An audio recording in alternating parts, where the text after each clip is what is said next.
এই যে আপা আমাদের মেয়ে, দেখতে তো আছে মোটামুটি, চুলগুলাও মোটামুটি, তা তুমি রাঁধতে পারো? ওমা, মেয়ে ঘাড় নাড়াইকে কথা কইতে পারে না? জি। ঘরের সব কাজ পারো তো? এই ধরো রান্না করা, বাসন মাজা, কাপড় কাচা, ঘর ঝাড় দেয়া, ঘর মোছা। জি। গায়ের রং কি আসল না নকল? না, এখন আবার সব সোনো পাউডার ঘষা ফর্সা হইতেছে তো, তাই বললাম আর কি। তুমি গান গাইতে পারো? জি। নাচতে পারো তো? না। তাইলে কেমনে হইব? মাইয়া নাচতে জানে না। নাচ জেনে কি করবে আপা? আমার মেয়ে কি ওখানে গিয়ে নাচ করবে?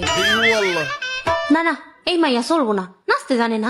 আন্টি, আপনার যা ডিমান্ড তা আপনার একমাত্র ছেলের জন্য একমাত্র বউয়ে হবে না, 10-12টা মাইয়া লাগবে। এই যে আমাদের মেয়ে।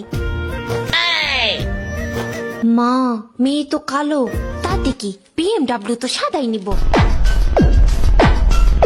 আম্মু, ছেলে তো হাইটে ছোট, কিন্তু সরকারি চাকরি তো বড়।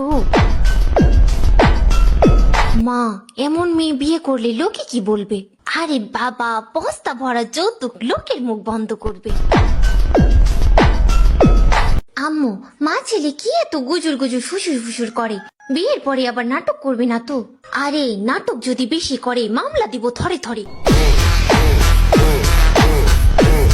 মেয়ে আমাদের খুব পছন্দ হয়েছে, আমাদের কোনো দাবি দাওয়াও নেই, কিন্তু আপনারা খুশি হয়ে ওই সেগুন কাঠের খাট, ড্রেসিং টেবিল, বড় একটা আলমারি,